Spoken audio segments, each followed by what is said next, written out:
Hello everyone, first of all welcome to my YouTube channel. Hope है आप सब अच्छे होंगे और आपकी स्टडी भी अच्छी चल रही होगी।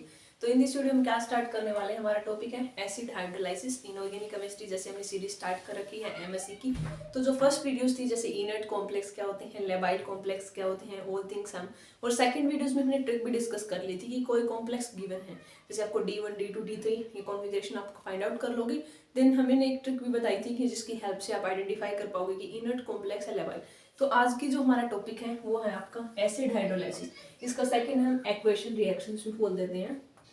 तो एसिड हाइड्रोलाइसिस रिएक्शन सिंपली क्या होती है, कोई भी कॉम्प्लेक्स है उसमें सिंपली वाटर का एडिशन। तो एसिड मतलब वाटर आपको ऐड कर रहे हो यहाँ पे, तो वाटर का एडिशन किसी कॉम्प्लेक्स में आप खुद से बना सकते हो लाइन बेस थ्रू, जो कि आपको एग्जाम्स में लिखनी है। तो वाटर का एडिशन जैसे हम एग्जाम्पल से देखते हैं, कोई कॉम्प्लेक्स है जैसे COCl6 2 नेगेटिव है, अगर आप वाटर, तो क्या होगा कि वाटर का लिगेंड आएगा तो एक यहाँ से लिगेंड रिप्लेस हो जाएगा उसकी जगह, तो Cl नेगेटिव बाहर, तो यहाँ बन जाएगा आपका COCl5 एंड H2O। ठीक है, ये हो गया आपका सिंपल सी रिएक्शन है, वाटर का एडिशन एक लिगेंड रिप्लेस। अब यहाँ पर तो 6 टाइप के लिगेंड सेम टाइप के थे। फॉर एग्जाम्पल आपके पास 2 डिफरेंट टाइप के लिगेंड है, तो आप कौन सी को रिप्लेस करोगे। मान लिया हम एक अनदर एग्जाम्पल से समझाते हैं आपको, जैसे आपका CONH3 5 एंड Cl मान लिया, एंड अब उसमें आप कर रहे हो H2 चार्ज वगैरह, आप देख लेना कितना, वो हम देख लेंगे। अब यहाँ पे 2 लिगेंड है, आपके पास पॉसिबिलिटी है या तो आप अमोनिया को रिप्लेस कर दो NH3 को, सेकंड पॉसिबिलिटी कि आप क्लोरीन को रिप्लेस कर दो।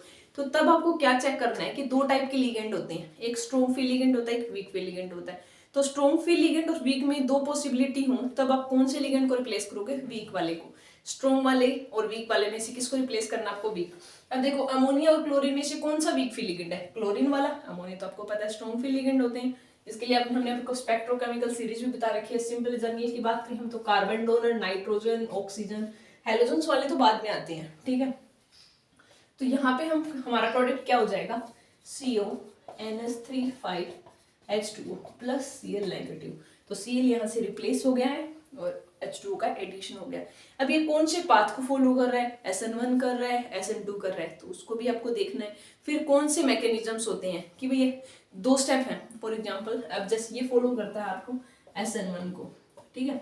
SN1 का नाम आपको पता ही है, न्यूक्लियोफिलिक सब्स्टिट्यूशन। और 1 जो होता है ये ऑर्डर को बताता है कि रेट ऑफ रिएक्शन डिपेंड करती है ओनली 1 कंसंट्रेशन के ऊपर, इसलिए फर्स्ट ऑर्डर है। ठीक है, तो उसके भी हम देखते हैं आपके एग्जाम्पल से, डिटेल से देखने वाले हैं। काफी इजी है और एसिड हाइड्रोलाइसिस से क्वेश्चन भी आ जाते हैं, तो ये भी आपको करना है। ठीक है, तो SN1 न्यूक्लियोफिलिक सब्स्टिट्यूशन रिएक्शंस होती है, फर्स्ट ऑर्डर की होती है। तो इसके 2 मैकेनिज्म्स के आप बोल सकते हो। फर्स्ट में होता है आपका फॉर्मेशन ऑफ कार्बोकेटाइन। फर्स्ट में क्या होता है आपका फॉर्मेशन ऑफ कार्बोकेटाइन। सेकंड में होता है आपका प्रोडक्ट फॉर्मेशन। प्रोडक्ट फॉर्मेशन जो भी लिगेंड आएगा वो। अब फॉर एग्जांपल्स यहाँ पे हम कैसे, जैसे ये कार्बन है आपका, उससे ये R 2 डिफरेंट टाइप के लिगेंड है, या H है या कोई भी X मान लिया आपने। ठीक है, ये लिगेंड है। जैसे हमने लिगेंड माना था आपका फॉर एग्जांपल CONH3 5Cl। तो जो फर्स्ट स्टेप होता है ना उसमें क्या होता है कि आपका Cl है ना वो रिप्लेस होता है, और ये होता है CONH3 5 प्लस जो कार्बोकेटाइन की फॉर्मेशन। तो यहाँ पे X आपका बाहर निकल जाता है, और ये एक ट्राइगोनल प्रिज्मेटिक भी बोल सकते हो आपका, ट्राइगोनल प्लेनर भी बोल सकते हो, कार्बोकेटाइन इंटरमीडिएट होता है। ठीक है, तो आप ऐसे ये पॉजिटिव, जैसे आप R मान सकते हो, R dash hydrogen, X negative remove हो जाता है। ठीक है, जो लिगेंड है तो उसके बाद कार्बोकेटाइन, ये होता है आपका इंटरमीडिएट। ठीक है, क्या होता है इंटरमीडिएट, इसी की कंसंट्रेशन तो फर्स्ट वाला उस पर ही आपका डिपेंड करता है, रेट डिटरमाइनिंग स्टेप यही होता है। ठीक है, जैसे अगर हम इसकी बात करें तो CONH3 5Cl जो फर्स्ट स्टेप है ये आपका RDS स्टेप होने वाला है। तो ये हो गया आपका फर्स्ट स्टेप।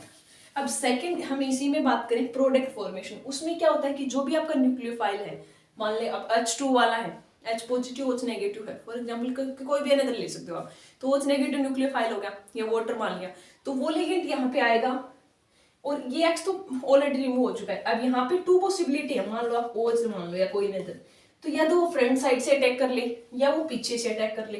तो फ्रंट और बैक 2 पॉसिबिलिटी है हमारा, फ्रंट साइड से या बैक साइड से। ठीक है, तो यहाँ पे 2 प्रोडक्ट होते हैं, रिटेंशन और इन्वर्जन।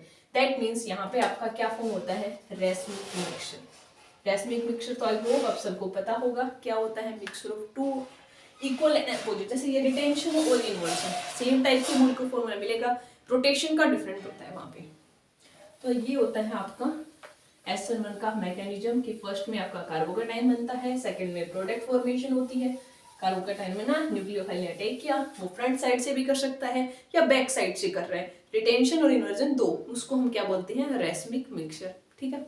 और जो पोलर प्रोटिक सोलवेंट होते हैं ना, वो भी रेट को इंक्रीज करते हैं। अब हम टॉपिक देखते हैं फैक्टर अफेक्टिंग, कि कौन से फैक्टर हैं जो अफेक्ट करेंगे कि हमारी एसिड हाइड्रोलाइसिस फास्ट होने वाली है, स्लो होने वाली है, वो थिंग्स पे हम देखेंगे।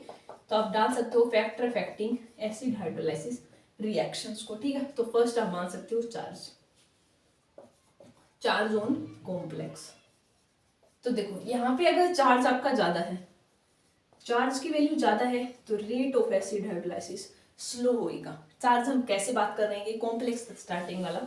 फॉर एग्जाम्पल आपने एक कॉम्प्लेक्स मान लिया, हम एक्स कोई भी लिगेंड दे देते हैं, एक के ऊपर 2 पॉजिटिव चार्ज है, एक हमने कॉम्प्लेक्स मान लिया। आप कॉम्प्लेक्स को M से डिनोट कर लो सही, ठीक है। कॉम्प्लेक्स आप खुद से कुछ भी एज्यूम कर सकते हो, जैसे ये कॉम्प्लेक्स मान लिया हमने, उसके ऊपर चार्ज है 2 पॉजिटिव, एक पे 3 है, एक पे 4 है, फॉर एग्जाम्पल। तो रेट ऑफ रिएक्शन अगर आप चेक करोगे ना, तो M+2 वाले के लिए फास्ट होगा, कि रिएक्शन तो हो रही है सारी, कि कौन सी फास्ट हो रही है, कौन सी स्लो हो रही है, कौन सी मॉडरेट स्पीड से हो रही है। तो जो कॉम्प्लेक्स के ऊपर चार्ज होता है ना, वो एक इंपॉर्टेंट फैक्टर होता है। तो जितना ज्यादा आपका चार्ज होगा, ठीक है, उतना rate of acid hydrolysis slow हो जाएगा।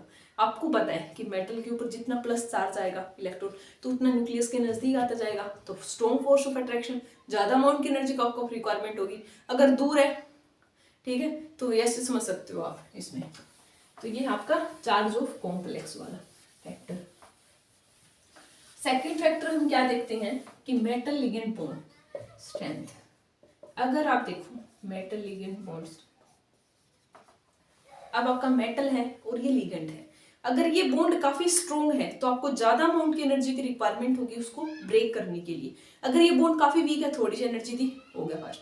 तो जितना ये बॉन्ड वीक होगा उतना रेट ऑफ रिएक्शन फास्ट होगा। अगर ये स्ट्रॉन्ग है तो आपको ज्यादा अमाउंट की एनर्जी रिक्वायरमेंट मिलेगी, ठीक है। तो यही करना है कि अगर मेटल और लिगेंड का बॉन्ड अगर आपका स्ट्रॉन्ग है तो रेट ऑफ रिएक्शन क्या हो जाएगा आपका, स्लो। अगर मेटल और लिगेंड का बॉन्ड अगर आपका वीक है तो ये हो जाएगा आपका रेट ऑफ रिएक्शन फास्ट। तो ये सिंपल सा पैरामीटर, क्योंकि आपका एसिड हाइड्रोलाइसिस का 5 मार्क्स में क्वेश्चन आ जाता है। तो डिफाइन एसिड हाइड्रोलाइसिस, उसकी डेफिनेशन दोगे आप, फिर हमने उसको कौन सा पाथ को फॉलो करता है, SN1 है, दो बताओगे आप formation of carbocation, product formation, then आप बताओगे कौन से फैक्टर। तो 3 to 4 फैक्टर आप इसमें ऐड कर सकते हो खुद से, charge of complex, metallic and bond strength वाला। और थर्ड होता है आपका इंडक्टिव इफेक्ट। ये आपका इंडक्टिव इफेक्ट। इंडक्टिव इफेक्ट में क्या हो सकता है आपका, प्लस आई भी हो सकता है और माइनस आई। जैसे कोई कॉम्प्लेक्स है, एक में आपकी R ग्रुप, जैसे प्लस आई है मतलब CH3 ग्रुप लगे हुए, एक में आप माइनस आई मान लो कि आपका हेलोजन लग रहा है इधर। तो प्लस आई अगर ग्रुप इंक्रीज करने हैं ना, तो आपका रेट है ना एसिड वो इंक्रीज हो जाता है। एक में प्लस 2 अल्काइल ग्रुप है, एक में 3 है, एक में 1 ही है, तो 3 वाले का रेट फास्ट मिलेगा आपको। तो प्लस आई की वैल्यू जितनी इंक्रीज होगी उतना रेट भी आपका इंक्रीज हो जाएगा। तो ये है आपका इंडक्टिव इफेक्ट का। एंड लास्ट है हमारा सोल्वेशन इफेक्ट। ये आपका सोल्वेशन इफेक्ट, ठीक है। सोल्वेशन इफेक्ट का क्या होता है कि मेटल लिगेंड की अगर साइज स्मॉल है तो वो इजीली सोल्वेशन कर पाता है, ज्यादा हाइड्रेटेड हो जाता है। अगर लार्ज साइज है तो वो लेस हाइड्रेटेड होता है। तो वही होता है आपका ये कि सोल्वेशन इफेक्ट, कि अगर आपका जो मेटल लिगेंड वाला वो अगर साइज अगर स्मॉल है तो वो इजीली हाइड्रेटेड हो जाएगी, कंप्लीट सोल्यूशन। लार्ज साइज हो जाती है तो लेस सोल्वेशन होता है। तो उसी के अकॉर्डिंग अगर लेस स्मॉल साइज है तो उसके लिए रेट फास्ट हो जाएगा, इजीली हाइड्रेटेड हो जाएगा। अगर साइज लार्ज है आपका तो इजीली हाइड्रेटेड नहीं होगा, रेट आपका स्लो हो जाएगा। तो वही थिंग्स करनी है आपको। 4 फैक्टर्स हमने देख लिए हैं। कुछ भी प्रॉब्लम आती है कमेंट कर सकते हो, I will try to solve your query. I hope आप सबको समझ आ गया होगा। Thank you, happy learning.